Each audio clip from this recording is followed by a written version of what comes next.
আজকে রান্না করলাম মটর পনির। যেই কথা সেই কাজ, কড়াইটা বসিয়ে দিলাম, বসিয়ে দিয়ে রান্নাটা চড়িয়ে দিলাম।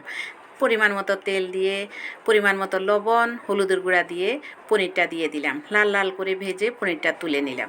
এখন ওই কড়াইতেই আবার তেল দিয়ে আমি রান্নাটা বসিয়ে দিব। এই যে শুকনা মরিচ, বড় এলাচ, ছোটো এলাচ সোমবারে দিয়ে দিলাম। দিয়ে দিলাম আদা বাটা, বাদাম বাটা, তারপর দিয়ে দিলাম দই, দিয়ে পরিমাণ মতো লবণটা দিয়ে দিব। এই যে পরিমাণ মতো লবণটাও আমি দিয়ে দিচ্ছি। দিয়ে তারপর ভালোভাবে নেড়ে চেড়ে নিব, মানে কষিয়ে নিব। কষিয়ে তারপর আমি এরপর সবগুলো গুঁড়া মশলা একে একে আমি অ্যাড করে দিব। আমরা যখন মটরশুঁটি আপনারা বন্ধুরা রান্না করবেন, অবশ্যই বাদাম বাটাটা দিবেন। বাদাম বাটাটা কিন্তু মেইন ইনগ্রেডিয়েন্টস।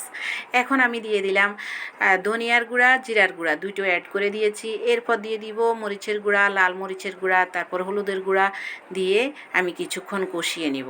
কষিয়ে তারপর আমি একটুখানি ঝোল দিয়ে দিব। একটুখানি ঝোল দিয়ে ভালোভাবে কষিয়ে এরপর মটরশুঁটিটা দিয়ে দিব। এই যে মটর পনির যেটা রান্না করছি, তো মটর পনিরে মটর না দিলেই হয় বন্ধুরা, বলেন তো? এগুলা প্রিজার্ভ করা ছিল। আমি 1 বছর হয়ে গেছে এই মটরগুলা আমার ফ্রিজে। এই জন্য একটু মনে হয় কালারটা নষ্ট হয়ে গেছে, সবুজ থেকে একটু হলদেটে টাইপের মনে হচ্ছে, কিন্তু স্বাদ কিন্তু সে স্বাদেও রয়েছে। যাই হোক, আমি মটরটা দিয়ে ভালোভাবে কষিয়ে তারপর পরিমাণ মতো ঝোলটা দিব। আমার কষানো কিন্তু মোটামুটি হয়ে আসছে, তেলটা ছেড়ে দিয়েছে মশলাতে। দেখেন পাশের সাইডে দেখা যাচ্ছে তেলটা ছেড়ে দিয়েছে। এখন আমি সব মশলা মটর ভালোভাবে কষিয়ে পরিমাণ মতো ঝোলটা দিয়ে দিব। এদিকে আমি আগেই দেখিয়ে দিয়েছি যে পনিরটাকে আমি লাল লাল করে ভেজে তুলে নিয়েছি। এখন পরিমাণ মতো ঝোলটা দেয়া হয়ে গেছে।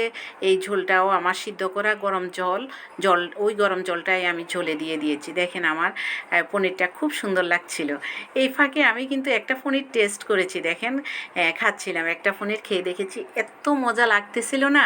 তো এখন আমি পনিরটাও দিয়ে দিব। তরকারির ঝোলটা মোটামুটি হয়ে আসছে। আমি পনিরটা দিয়ে তারপর ভালোভাবে নেড়ে চেড়ে আমি ঢাকনা দিয়ে দিব।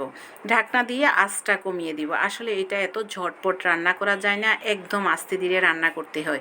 এই পনিরের তরকারিটা, মটর পনির, আপনি পরোটা বলেন, তারপর লুচি বলেন, সাদা ভাত বলেন, পোলাও বলেন, সব কিছুর সাথে খাওয়া যায়। এত টেস্টি একটা আইটেম।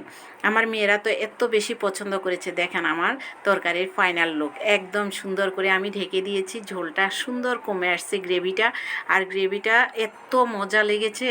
বাদাম বাটা, তারপর এই যে দইটা, এগুলার কারণে আসলে তরকারিটা এত টেস্টি হয়েছে। এবং শেষে নামানোর আগে আমি দিয়ে দিলাম গরম মশলাটা দিয়ে আমি আরেকটু নেড়ে চেড়ে তারপর কাঁচামরিচ, ধনিয়া পাতাটাও কিন্তু আমি অ্যাড করে দিব।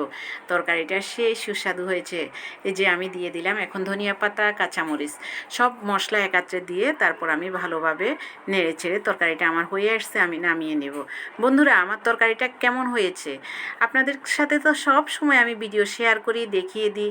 আমার তরকারির কালারটা কিন্তু খুব সুন্দর হয়েছে, দেখতে যেরকম সুন্দর হয়েছে খেতেও সেই সুস্বাদু হয়েছে। আপনারা সবাই লাইক কমেন্টস করবেন, সাথে থাকবেন, ভিডিওটা দেখবেন। আজকে এখানে বিদায় নিলাম, টাটা। সবাই ভালো থাকবেন, সুস্থ থাকবেন, আমার জন্য আশীর্বাদ করবেন, আমি যাতে ভালো থাকি, সুস্থ থাকি, আপনাদের মাঝে আবার ফিরে আসতে পারি।